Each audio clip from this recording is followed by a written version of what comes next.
아까 오전 질문에 그 과태료 문제에 대해서 답변하는 과정에서 후보자님이 마치 이 세금을 막 상습적으로 체납한 것처럼 그렇게 오해의 소지가 또 있을 수 있다, 또 그렇게 비춰질 수 있겠다 이런 생각이 들어서 네. 좀 과태료 문제에 대해서 다시 한번 그 후보자님께서 그 상황을 좀 설명해 주시기를 부탁드리겠습니다. 네, 의원님 또 다시 한번 질문을 주셔서 최선을 다해 답변을 드리겠습니다. 오전에도 말씀드렸습니다만 공직 후보자로서 어떤 형태로든지 체납이라는, 또 그래서 자산이 압류됐다는 그런 기록에 대해서 부끄럽게 생각합니다.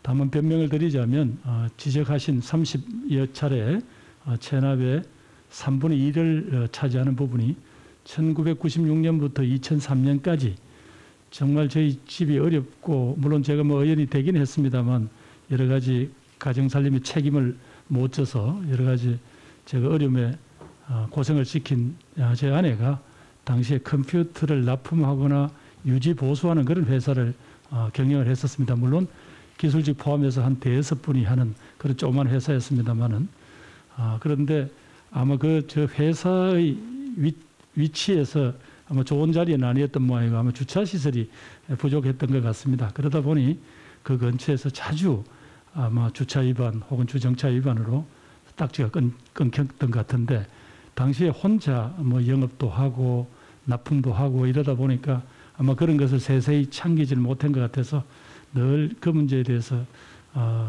또 그 무렵에는 그렇게 하면 또 어차피 차를 정리할 때쯤 되면 한꺼번에 다 말하자면 납부가 되는 그런 어떤 분위기를 저희들이 알아서 조금 태무심했던 것 같습니다. 그 점에서 다시 한번 고생했던 아내에 대해서 제가 면목이 없고요. 또 의원님들께서 일부러 고의적으로 이런 상습성이 있는 거 아니냐라고 지적을 해주셔서 그 점이 아팠습니다만은 일단은 그 무렵에 집중되었다. 그 뒤로는 사실상 뭐 저희들로서 좀 그렇게 상습성이 될 만큼 그렇게 뭐 일을 처리하지는 않았으니까 요즘은 다시 한번 부끄럽다는 말씀을 드리고 이해를 해주셨으면 고맙겠습니다. 예.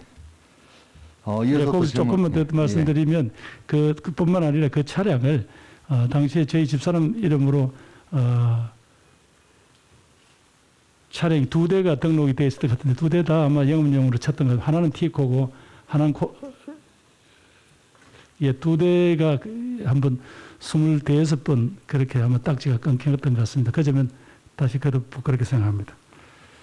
예, 이어서 또 질문 드리겠습니다. 아까 우리 후보님께서 대통령이 조국 전 장관을 감싸 국민에게 상처를 줬다, 또 이런 말씀도 하셨고, 또 조국 전 장관이 말 못할 고통을 당했다, 이런 말씀하셨는데, 제가 이 갭에서 우리 그 총리님 후보자님께 좀 어떤 이 발언을 보면서 대통령이 조국 전 장관을 감싸 국민에게 상처를 줬다는 이 말은 조국 전 장관에 대한 기대가 너무 크다 보니까 조국 전 장관이 어떤 일부 문제가 국민적 정서에 부합되지 못한 측면이 있었다는 것을 좀 부각시켜서 말씀을 한 게 아닌가 싶었고요. 또 조국 전 장관이 말 못하는 고통을 당했다, 이런 표현은 검찰이 비상식적으로 탈탈털이식으로 수사를 진행하면서 인간적으로 감내하기 어려운 고통을 당했다, 이런 것들을 좀 일부 각각의 측면들을 부각시켜서 그 발언하신 거에 대해서 이렇게 막 좀 단순미긴 하다 보니 약간 엇박자가 있는 것처럼 보이는데 저는 그렇게 보였는데 우리 후보자님 생각 어떠십니까? 예, 뭐 저도 이제 그런 측면에서 말씀드린 그게 이제 앞부분은 대통령께서 당시 아마 연두 기자회견을 하시면서 마음의 빚을 졌다라고 그 표현하신 부분이 그게 이제 적절치 못했다라는 거고요.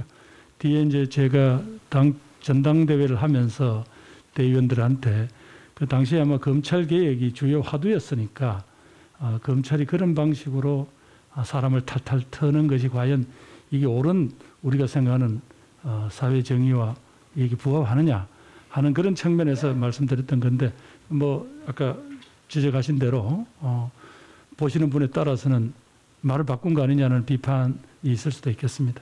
예. 이어서 이제 또 질문을 드리겠습니다.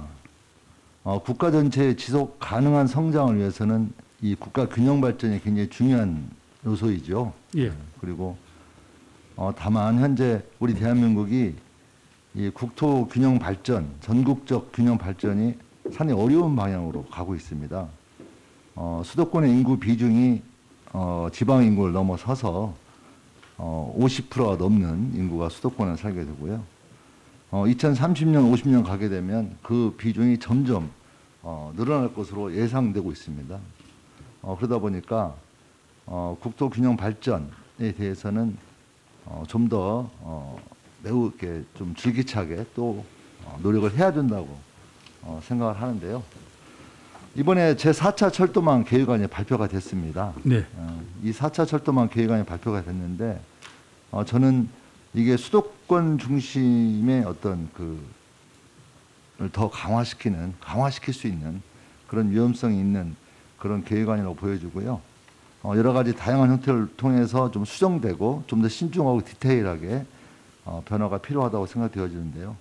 특히 현재 철도망이 수도권을 중심으로 지방을 연결하는 어떤 그런 구조가 대부분인데 지역 감정 또 지역 대결 구도를 극복하기 위해서라도 동서 간의 철도가 좀 더 빠른 시간 안에 만들어져야 되겠다. 그래서 전주 김천 간 철도 문제 또 광주에서 대구 간 달빛 내륙 철도 그 문제가 여러 차례 진행이 되었습니다. 그래서 이번 계획안에는 실제 전혀 들어가지 않았고요. 그래서 오히려 이 4차 철도망 계획안이 수도권 중심을 더욱더 심화시킬 수 있는 게 아니냐라고 하는 걱정들이 많이 앞서고 있습니다. 우리 후보자님께서 이 4차 철도 계획안에 대해서 총리가 되신다면 좀 더 수정해서 좀 뭔가 이렇게 변화를 가져올 수 있는 내용들을 좀 노력했으면 좋겠다는 그런 의견을 말씀드리고요. 특히 이 지역별로 편차가 워낙 심하다 보니까 전라북도 같은 경우에는 전라북도 독자적인 철도 노선이 단 한 건도 들어가지 않은 그럼으로써 열악한 낙후한 우리 전라북도 도민들의 상심이 매우 크다는 점에서 제4차 철도망 계획안에 대해서 면밀히 검토해서 좀 합리적으로 계획 수립을 변경했으면 좋겠는데 후보자님 생각을 좀 말씀해 주십시오.